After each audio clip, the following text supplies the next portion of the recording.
अहिले जुन यो संसार एक प्रकारको त्रासदीमा छ, संसारका 200 देशमै भएछ, मान्छे मरिराखेका छन्, बिरामी छन्, अर्थतन्त्र कहाँ गएर अड्केला, टुरिज्म इन्डस्ट्री त धराशायी नै भइसक्यो।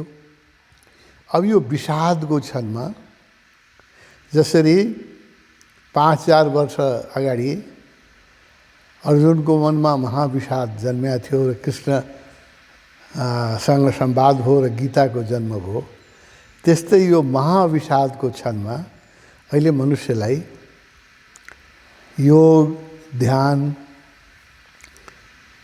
ईश्वरीय सत्ता हैन, यसको बारेमा जिज्ञासा उठिराखेको छ। यो सुखद हो, म यसलाई राम्रो मान्छु। अहिले हामीलाई हजारौं व्यक्तिका जिज्ञासा आइराखेको छ कि हामीलाई आउन दिनुस् तपोवनमा ध्यान गर्नलाई, या जुमबाट। अहिले हामी सारा संसारलाई अहिले जुमबाट योग र ध्यान हामीले जानेको जति सेयर गरिराखेका छौँ र त्यो व्यापक हुँदै गइरहेको छ। त्यस कारणले विषादको क्षणमा परिवर्तन हुन्छ। अब यो बडो यो समय जुन हो, हामीहरूको पुस्ताले यस्तो डिफिकल्ट टाइम कहिले देखेकै थिएन हैन। जब वरिपरिका मान्छे मरिराखेका छन्, वरिपरिका मान्छे अनइम्प्लॉयड छन् र मृत्युले कसलाई कुन दिन टिपेर लग्ला यसबाट बच्ने कुनै ग्यारेन्टेड उपाय छैन हैन। अरू रोगबाट बच्न सकिन्छ, तर यो रोग यस्तो खतरनाक रोग आयो कि यसबाट कसले कुन दिन कसलाई लाग्छ र कुन दिन को मान्छेले शरीर छोड्छ, कसैले म सेफ छु भनेर भन्ने ठाउँ रहेन। त्यो यो हाम्रो पुस्ताले देखेको जो दुःखका दिनहरूमध्ये मैले देख्छु यो सबभन्दा दुःखको दिन हो, नेपालीको लागि मात्रै नै, सारा विश्वको लागि। अब यसमा परिवर्तन मनुष्यको स्वभावमा हुनसक्छ। मान्छे यस्तो प्राणी हो कि जबसम्म धेरै कठिनाइ आउँदैन उसले आफ्नो बानी बेहोरा चेन्ज गर्दैन हैन। अब अहिले यो समयमा अब योग र ध्यान यदि हामीले राम्रोसँग इन्ट्रोड्युस गरें र भने यो हाम्रो जीवन पद्धति बन्न सक्छ। अब यो दुईटैको योग र ध्यान, योगा भन्दा साथ एउटा भ्रम के छ भने फिजिकल बडीलाई गर्ने स्ट्रेचिङ र त्योभन्दा अलिकति केही प्राणायाम त्यति मात्रै बुझ्छन्। यहाँ विद्युतजनहरू हुनुहुन्छ, मैले भन्नु पर्दैन। पतञ्जलिले, शिवले निकालेका योगलाई पतञ्जलिले साइन्टिफिक फर्म दिनुभयो। त्यसलाई बडो पतञ्जलिको जो मस्तिष्क थियो त्यो बडो वैज्ञानिकको मस्तिष्क थियो। आध्यात्मिक व्यक्तिहरूमा यतिको ऱ्यासनल र यतिको सिस्टमेटिक र यतिको लजिकल व्यक्ति पाउनु गाह्रो छ पतञ्जलि जस्तो। पतञ्जलिले यो एब्स्ट्र्याक्ट योगालाई पुरा साइन्टिफिक बनाइदिनु भयो। अष्टाङ्ग योगा हैन, 8 अङ्ग योगको यम नियम, नैतिकताका सिद्धान्त, डिसिप्लिन, आसन। मित्र, हामीसँग 7वटा शरीर छ हैन। पहिलो जुन हाम्रो शरीर हो त्यसलाई, त्यसको नाम हो अन्नमय कोश। इङ्ग्लिसमा हामी यसलाई भन्छौँ फिजिकल बडी है। अब त्यसपछि जो दोस्रो शरीर छ हाम्रो त्यो हुन्छ प्राणमय कोश, इथरिक बडी, एनर्जी बडी। तेस्रो बडी जुन छ हाम्रो त्यो मनोमय कोश, मेन्टल बडी। त्यसपछि अर्को चौथो बडी छ विज्ञानमय कोश, पाँचौँ बडी छ आनन्दमय कोश। त्यसको हामी पछि कुरा गरौँला। अहिले जो बेसिक 3टा शरीर छ हामीसँग जो देखिन्छ हैन। एनर्जी हाम्रो देखिन्छ, शरीर अन्नमय कोशको व्यवहार देखिन्छ र मनको व्यवहार देखिन्छ। यो 3 कोशको लागि पहिलो फिजिकल बडीको लागि, स्वास्थ्यको लागि योगासन एकदम आवश्यक छ। वैज्ञानिकहरूले पनि के अहिले देखे भने, मैले विदेशमा गएर योग र ध्यानको प्रचार गर्छु, जिम जाने एउटा कल्चर आएछ युथहरूमा। बडीप्रति चाहिँ अलिक कन्सियस भएछन् युथहरू। विशेष रूपले महिलाहरू आफ्नो युथलाई लामो समयसम्म जोगाइराखौँ। किनभने के भयो भने पश्चिमी जगतमा म्यारेज अनस्टेबल भयो। यहाँ अहिले त्यति भइसकेको छैन, त पश्चिमी जगतमा म्यारेज कति दिन टिक्छ ठेगान भएन। यहाँ हाम्रो क्षेत्र भारतीय उपमहाद्वीपमा अहिले त्यति आइसकेको छैन, बिस्तारै आउँदैछ। एउटा के हुन्छ भने विवाह पूर्व स्त्रीहरूको शरीर सुडौल हुन्छ, त विवाह हुन साथ देखिन्छ कि स्त्रीहरू फ्याट गेन गर्न थाल्छन्, मोटो हुन थाल्छन्, होइन। अनेक समाजमा यो देखिया छ, पूर्वीय समाजमा। पश्चिममा के भयो भने विवाहको कुनै ग्यारेन्टी भएन कति दिन चल्छ, होइन। त्यस कारणले स्त्रीहरूले आफ्नो स्वास्थ्यलाई यङ देखाउने, ताकि भोलि परे बेला अर्को मान्छेलाई पनि रिझाउन सकौँ, अर्को मान्छे पनि भेटाउन सकौँ, होइन। बडी कन्सियसनेस आयो पश्चिमी जगतमा, र त्यसको प्रभाव पूर्वमा पनि पडिरहेछ, होइन। र यसकाले जिम जाने, एक्सर्साइज गर्ने, यो चाहिँ कल्चर आएको छ पश्चिमी जगतमा। त डक्टरहरूले नै के भनिराखेका छन् मित्रहरू भने, जति यो फिजिकल बडीको म कुरा गर्दैछु, म अरू सातै बडीको कुरा गरौँला। फिजिकल बडीको कुरा गर्दैछु। फिजिकल बडीको लागि जुन एक्सर्साइज हो, यसको यो स्वस्थ राख्नलाई केही नियमहरू छन्। पहिला नियम के छ भने यसले श्रम गर्नै पर्छ, होइन। फिजिकल बडीलाई स्वस्थ राख्नलाई फिजिकल वर्क गर्नै पर्छ, श्रम गर्नै पर्छ। दोस्रो भोजन हो, भोजन सात्विक हुनुपर्छ, या भनौँ हेल्दी हुनुपर्छ, अहिले यति मात्रै भनौँ। तेस्रो के छ भने विश्राम पनि पुरा हुनुपर्छ, राम्रो विश्राम हुनुपर्छ, र निद्रा राम्रो हुनुपर्छ। These are the basic requirement to keep this physical body fit. आजभन्दा सायद 100 वर्ष अगाडि पनि योगको, फिजिकल योगाको त्यति जरुरी थिएन, किनभने हामीले पानी बोक्नु पर्थ्यो, दाउरा काटेर ल्याउनु पर्थ्यो, खेतमा काम गर्नु पर्थ्यो, फिजिकल एक्सर्साइज भइराखेकै थियो। त अहिले टेक्नोलोजीको सहयोगले गर्दाखेरि घरैमा पानी आउँछ, दाउराको सट्टा हामीले ग्यास सिलिन्डर बाल्छौँ, घरबाट गाडीमा चढेर अफिस जान्छौँ, अफिसमा पनि दिनभरि टेबलको अगाडि कम्प्युटर फेस गरेर बस्छौँ। भने फिजिकल काम घट्दै गयो, घट्दै गयो, घट्दै गयो। फिजिकल काम घट्न साथै शरीर रोगी हुन थाल्यो, र शरीरलाई अनेक समस्या। किन इङ्ग्लिसमा एउटा उखान छ मित्र, you use it or you will lose it, होइन। शरीरलाई पनि व्यवहारमा गरेन भने, युज गरेन भने यसका यङ प्रत्यङ्गहरू लुज हुन थाल्छन् र शरीर कमजोर हुन थाल्छ। त्यस कारणले पहिला जुन थियो योग, यो विशिष्ट योगीहरूको लागि थियो। गृहस्थहरूकोमा योगको प्रचलन थिएन। आजभन्दा 200 वर्ष अगाडिको कुरा गरौँ भने यसको प्रचलन थिएन। योगीहरूले योग गर्थे, होइन। यो नामै योग थियो योगीहरूको लागि। तर यो 200 वर्षमा जो टेक्नोलोजीले गर्दाखेरि हाम्रो लाइफस्टाइल परिवर्तित हो, अब एक्सर्साइज कम्पल्सरी हो, अब इट्स नट मोर अप्सनल।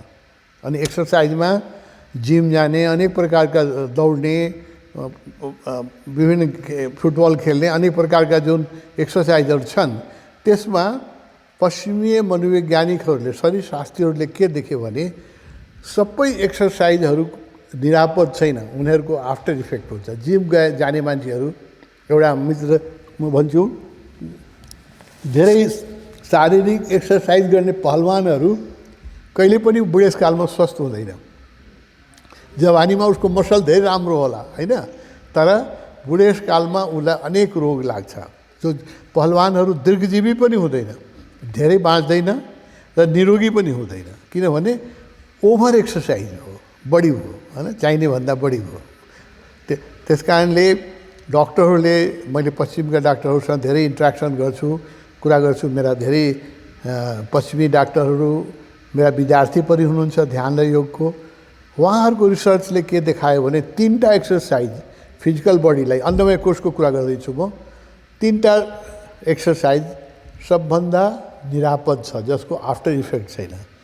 सबभन्दा उनीहरूले रेकमेन्ड के गर्यो भने स्विमिङ। स्विमिङ कस्तो एक्सर्साइज हो भने पुरा बडीको एक्सर्साइज हुन्छ त्यसमा, र त्यसको आफ्टर इफेक्ट छैन। सेकेन्ड के भयो भने brisk walking in the morning, त्यहाँ इभिनिङमा खुब तेजीले हिँड्नु, त्यो पनि मिनिमम 4-5 किलोमिटर हिँड्नुपर्छ एक्सर्साइजको लागि। त्यो बिस्तारै हलेर हिँडेर हुँदैन, 1 किलोमिटर हिँडेर हुँदैन, कमसेकम 5 किलोमिटर हिँड्नुपर्छ, तब मात्रै फ्याट बर्न हुन्छ होइन। र तेस्रो उनीहरूले के भन्यो भने पहिलो स्विमिङ, दोस्रो वाकिङ, रिस्ट वाकिङ, थर्ड भने योगासन होइन। योगासन तिनवटा चाहिँ निरापद भने जसको साइड इफेक्ट छैन। अरू वेट लिफ्टिङ छ, त्यसको साइड इफेक्ट छ।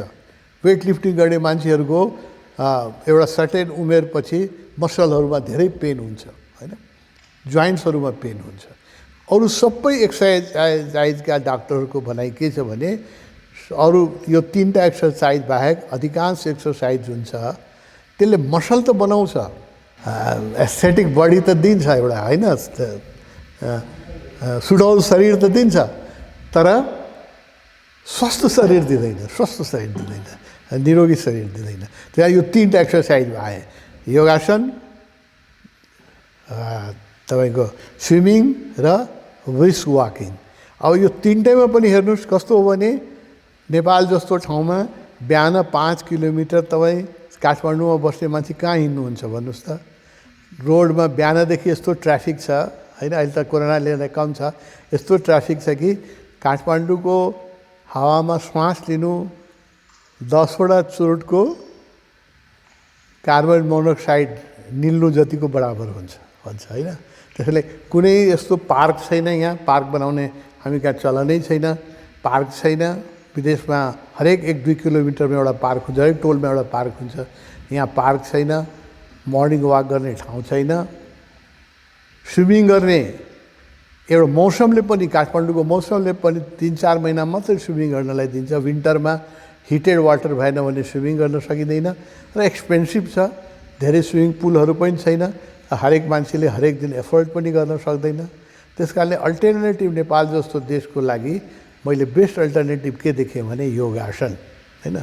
यो एउटा 3 फिट बाई 6 फिटको चकटी लिएर आफ्नै कौशीमा गर्न सकिन्छ, आफ्नै छानामा गर्न सकिन्छ। यो चाहिँ निरापद हो, यसमा कुनै आफ्टर इफेक्ट छैन र यसमा खतरा पनि छैन पल्युसनको, र स्विमिङ पुल को खर्च पनि उठाउनु पर्दैन। त्यस कारणले योगासन अब पपुलर हुँदै जान्छ, नेपालमा मात्र होइन विश्वमै पपुलर भइरहेछ। नेपालभन्दा बढी अमेरिकामा अहिले मेरो आश्रमहरू छ, त्यहाँ म ध्यान योग सिकाउन गइराखेको छु विगत 15-20 वर्षदेखि। त्यहाँ चाहिँ लगभग अमेरिकामा 15% व्यक्ति होइन, जुन ठुलो सङ्ख्या हो, द्याट इक्वल टु 55 मिलियन, करिब 5 करोड व्यक्ति चाहिँ कुनै न कुनै प्रकारको योगा गरिराखेका छन् अमेरिकामा। अहिले बढी एकदम अभिरुचि छ। तर के हुन्छ भने कुनै चिज जब एक्सपोर्ट इम्पोर्ट भएर जान्छ त्यसको रूपहरू चेन्ज हुन्छ देशकाल परिस्थिति अनुसार। त्यसलाई अमेरिकामा जो मैले योगा देखेर अलिकति कन्सर्न पनि भयो, किनभने त्यहाँ योगाहरू तपाईँ पनि सुन्नु होला। एउटा योगा बडो पपुलर भयो अमेरिकामा, हिट योगा होइन, तातो पानी तातो गरेर टेम्परेचरलाई योगा गर्ने। त्यसपछि त्यति मात्रै होइन, त्यसपछि आयो बियर योगा, बियर खाएर योगा गर्ने, कफी योगा होइन, डग योगा, अनि अनेक तरिका नाम मैले सुने। अनि जसलाई जे मन लाग्यो त्यही ढङ्गले योगालाई उनीहरूले फर्म गर्दै गए। त्यस कारणले सच्चा गुरुहरू नगइकन गलत मान्छेसँग योगा सिक्यो भने त्यसको बेफाइदा पनि हुनसक्छ। योगा चाहिँ जान्ने मान्छेसँग सिक्नुपर्छ, राम्रो मान्छेसँग सिक्नुपर्छ, नत्र यो शरीरलाई कुनै ढङ्गले बराबर मोड्नु, कुन ढङ्गले गर्नुपर्छ र कसलाई कुन योगा सुट गर्छ यसको ज्ञातासँग सिक्नुपर्छ। त्यो नभइकन इन्टरनेट यो फेसबुकबाट या इन्टरनेटबाट योगा सिक्नु भनेको यस्तै हो जस्तो कि तपाईँले युट्युबबाट जस्तै सुकै युट्युब हेर्नुहोस्, स्विमिङ सिक्न सक्नुहुन्छ होइन, पानीमा युट्युबमा देखेर ड्राइभिङ सिक्न सक्नुहुन्छ होइन। त्यसको लागि गुरु चाहिन्छ। ड्राइभरलाई ड्राइभिङ सिकाउनलाई हामीले गुरुजी भन्छौँ, अहिले पनि नेपालमा गुरुजी भन्ने चलन छ। त्यसले छेउमा बसेर कसरी गियर चेन्ज गर्ने, कहाँ ब्रेक हान्ने सिकायो भने अनि मात्रै हामीले ड्राइभिङ सिक्न सक्छौँ। त्यस्तै योगालाई पनि सही शिक्षक भएन भने यसले चाहिँ हानि पनि गर्न सक्छ, एक्सिडेन्ट पनि हुनसक्छ भन्ने मैले अनुभव गरेँ। तर यो योगा चाहिँ अब फिजिकल बडीको लागि एक्सेप्टेड भयो। यो यस्तो एक्सेप्टेड भयो कि अमेरिकामा 15% व्यक्तिले कुनै न कुनै प्रकारका योगा या मेडिटेसन गरिराखेका छन्, जुन ठुलो सङ्ख्या हो। र उनीहरूले अब यो पोस्ट कोभिडले आउँदाखेरि जुन योगा र मेडिटेसनमा इन्ट्रेस्ट बढ्यो, यिनीहरूको एस्टिमेसन के छ भने 6 वर्षपछि 2027मा यो सङ्ख्या डबल हुन्छ, 30% हुन्छ। यसको अर्थ लगभग every third American will try some yoga. अब आउने 6 वर्षपछि उनीहरूको त बडो राम्रो स्टडी हुन्छ, राम्रो उनीहरूले प्रोजेक्सन गर्छन्। र त्यस कारणले मैले अमेरिकामा न्युयोर्क जस्तो सहरमा को जुन एकदम बिजिएस्ट स्ट्रिट हुन्छ, टाइम स्क्वायर या एकदम न्युयोर्कको के छ हो म्यानहट्टन, जहाँ कि ब्रान्डेड सामान मात्रै बिक्छ र जहाँ एक स्क्वायर फिटको चाहिँ बहाल धेरै महँगो छ संसारमा म्यानहट्टनको। त्यहाँ जहाँ कि ब्रान्डेड सामान, महँगो ब्रान्डेड सामान बाहेक अरू केही बिक्दैन, त्यहाँ पनि अमेरिकामा नै योगाको स्टुडियोहरू सक्सेसफुली चलिराखेको हेरेँ। एउटा म जाँदाखेरि एउटा सेन्टर गएको थिएँ, इस्ट वेस्ट सेन्टर होइन, त्यहाँ इस्टका सबै किताब पाइन्थ्यो र त्यहाँ योगाको क्लास हुन्थ्यो, योगा सिकेँ। अब त्यस्तो महँगो ठाउँमा कमर्सियली पनि भाइबल भयो योगा अमेरिकामा, जहाँ कि एकदम सोनी र हिटाचीको सामान बिक्छ र एकदम ब्रान्डेड महँगो सामान मात्रै बिक्छ। त्यसकै छेउमा पनि योगा स्टुडियो फाइनेन्सियली भाइबल छ। त्यो देखेर मलाई बडा खुसी लाग्यो होइन। त्यो that is possible only in America. अमेरिकामा मान्छेसँग पेइङ क्यापेसिटी पनि छ, इन्ट्रेस्ट पनि छ। तर यो अब योगाको मैले बताएँ, यो इन्ट्रेस्ट बढिरहेको छ, संसार भइरहेछ। अहिले केही कन्ट्रीको डाटा म दिन्छु। क्यानाडामा 21% मान्छेले कुनै न कुनै प्रकारको योगा या मेडिटेसन गरिरहेका छ है। निदरल्यान्डमा यो सबभन्दा बढी हो, 30% भइसक्यो। जापानमा यो 3-4 वर्षभित्र योगा गर्ने मान्छेको नम्बर 400% इन्क्रिज गर्यो, 400%ले विगत 5 वर्षमा। यो डाटा म भन्छु। युकेमा 1000 योगा मास्टरहरू छन्, टिचरहरू छन्, and they are very successful professionals. They earn more than any other professional होइन। 10,000 योगा टिचर्सहरू योगा सिकाएर they are living very high standard, living standard उनीहरूको छ भनेपछि it has become a profitable profession. UK त्यहाँ मलाई मास्टरहरूले बताए कि 30,000 योगा क्लास पर विक कहीँ न कहीँ युकेमा हुन्छ। त्यो ठुलो सङ्ख्या हो होइन। पर विक योगा क्लासहरू भइरहेछ। त्यसले के देखाउँछ यो सङ्ख्याहरूले भने कि विज्ञान त हाम्रो थियो, इन्डियन सब कन्टिनेन्टमा पैदा भएको, तर हामीले यसलाई आदर दिन सकेन। जुन आदर हामीले दिनुपर्ने त्यो आदर र सम्मान दिन सकेन। पश्चिमी जगतमा यसको लागि ठुलो सम्मान छ, यसको ठुलो सङ्ख्या बढिरहेको छ योगा। यो त फिजिकल योगाको कुरा गरेँ मैले। अब अन्नमय कोषपछि दोस्रो जो हाम्रो शरीर हो त्यो हो प्राणमय कोष, एनर्जी बडी।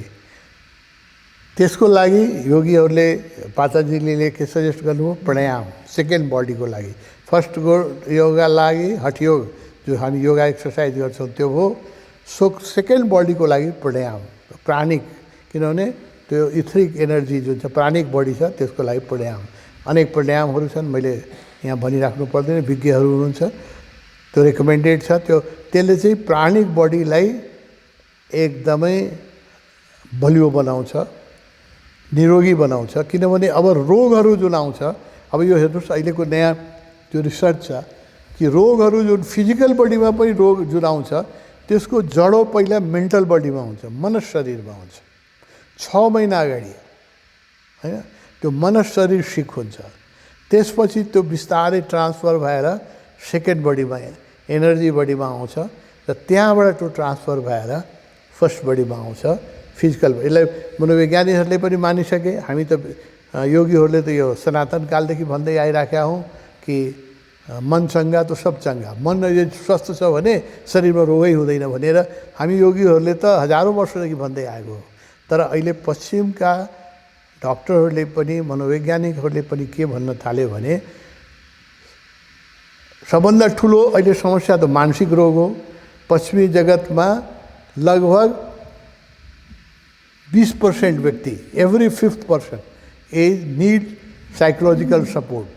उसलाई राम्रो निद्रा लाग्दैन, सुत्नलाई उसले चाहिँ कि त औषधि खानुपर्छ, कि ड्रग्स खानुपर्छ, कि अल्कोहल खानुपर्छ, कि थेरापी लिनुपर्छ। नेचुरल स्लिप हराइसक्यो हैन। यो ठुलो सङ्ख्यामा 20%मा पश्चिमी जगतमा नेचुरल स्लिप हराइसक्यो। डक्टरहरूले पनि के भन्न थाले भने even physical disease are rooted in the mind. अहिले क्लियरेन्ट फोटोग्राफी विकसित भयो, जसले कि औराको पिक्चर लिन्छ। अब बिस्तारै त्यो वेस्टर्न हस्पिटलमा त्यो आउनलाई थालेछ, जसले कि तपाईँको पहिला जुन रोगको जड आउँछ त्यो मेन्टल बडीमा आउँछ, मनशरीरमा, त्यो औरामा देखिन्छ। Aura is sick, colour has change. त्यसपछि त्यो प्राणिक बडीमा आउँछ, त्यसपछि त्यो फिजिकल बडीमा आउँछ। अब डक्टरहरूले पनि के भन्छन् 80% of physical disease, even cancer जस्तो शारीरिक रोगको पनि जड जुन छ त्यो मनसमा छ। जो मान्छे दुखी हुन्छ, निराश हुन्छ, जो व्यक्तिको जीवनमा आशा छैन, या जो व्यक्तिको जीवनमा प्रेम फेल भयो या बिजनेस फेल भयो, कुनै प्रकारको विषाद छ, त्यो विषाद नै बिस्तारै गएर क्यान्सरमा परिणत हुन्छ। अरू पनि रिजन छन्, त this is the main reason कि मनसमा जब चिन्ता हुन्छ, तनाव हुन्छ अनि शरीरमा रोगहरू हुन्छन्। यो चाहिँ मेडिकली प्रुभ भइसक्यो। अब मैले योगीहरूले त हामीले भन्दै आएको हजारौँ सालदेखि कि सबैको root problems of all problems is mind, हामी त भन्दै आएको हौँ। त अब मेडिकल साइन्सले पनि भन्न थाल्यो कि शरीरमा रोग पछि लाग्छ, त्यसको जडो चाहिँ मनमा हुन्छ। त्यस कारणले अब योग पछि अब मैले भन्दैछु योग र प्राणायाम त फिजिकल बडीको लागि हो, प्राणायाम चाहिँ इथरिक बडीको लागि हो। मेन्टल बडीको लागि के गर्ने? मनशरीरको लागि प्रत्याहार, धारणा, ध्यान, यो 3टा चिज छ। पातञ्जलिले जो 8वटा खुर्किला बनाउनु हो, पहिला था यम नियम, that is a principal of discipline. दोस्रो थियो योगासना, यम नियम 2 भयो, योगासना अनि प्राणायाम 2, 4 भयो। यो बहिर्यङ्ग भयो योगको। अब अन्तरङ्गमा प्रत्याहार, धारणा, ध्यान र समाधि हैन। यो चाहिँ इनर बडीको लागि, अब हाम्रो मेन्टल बडीको लागि, जो कि आज सबभन्दा सेन्सिटिभ छ। त्यस कारणले आज योगकै जति या योगभन्दा पनि बढी आवश्यक चाहिँ ध्यान भएर आयो। किनभने मन मान्छेको स्वस्थ छैन भने उसले जति एक्सर्साइज गरे पनि, जति खानपानमा उ गरे पनि, यदि उसको जीवेष्णा छैन, जिउने इच्छा छैन मान्छेमा, जब मान्छे भित्रबाट दुखी छ र मर्न चाहन्छ भने उसले रोगलाई इन्डाइरेक्टली इन्भाइट गरिसके। यस्ता धेरै मान्छेहरू हुन्छन् समाजमा, लभमा फेलियर भयो, बिजनेसमा फेलियर भयो, या कुनै अरू कारणले if the live to more हैन, लेबिडो भन्छ त्यसलाई, जिउने आशा मान्छेको जब कम हुँदै जान्छ अनि त्यसले रोग निउतार्न थाल्छ।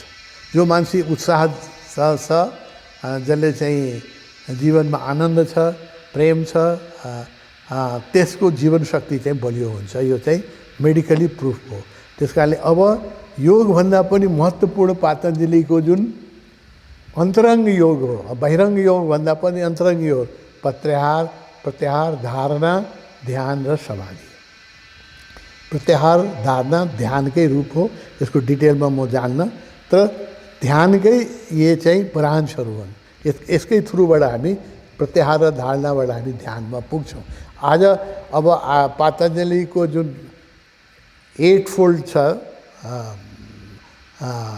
पातञ्जलि योग सूत्रमा जुन 8 खुर्किला छन्, अहिलेको युगमा म पनि एउटा प्र्याक्टिसनर योगी हुँ, ध्यानी हुँ र पश्चिमी जगतको र पूर्वीय जगतको साइकोलोजीसँग बहुत राम्रो परिचित छु। म यसलाई सर्ट गर्न चाहन्छु। म अब यो यति मान्छेको लागि यति टाइम पनि छैन, यति जोडी पनि छैन, यसलाई घटाउन सकिन्छ। यम र नियमलाई अब यम नियम पहिला जस्तो ब्रह्मचर्य साध्नु सम्भव पनि छैन। यम के थियो? अहिंसा, सत्य, अस्तेय, ब्रह्मचर्य, अपरिग्रह यम थियो। नियम के थियो? शौच, सन्तोष, तप, स्वाध्याय, ईश्वर प्रणिधान, यो चाहिँ नियम थियो। अब यसलाई मैले सर्ट गरेर 5 वटा बनाएको छु। पञ्चशील मैले नाम दिएको छु। मैले यसमा किताब लेखेको छु पञ्चशीलको। अब यसलाई 8लाई हामीले घटाएर 5 गरिदिन सकिन्छ र यो 2टा ब्रान्चमा गर्न सकिन्छ। यम नियम गर्नु जरुरी छैन। ब्रह्मचर्य अहिलेको युगमा व्यावहारिक रहेन र आवश्यक पनि रहेन। त्यस कारणले यसलाई मैले घटाएर के गरेको छु?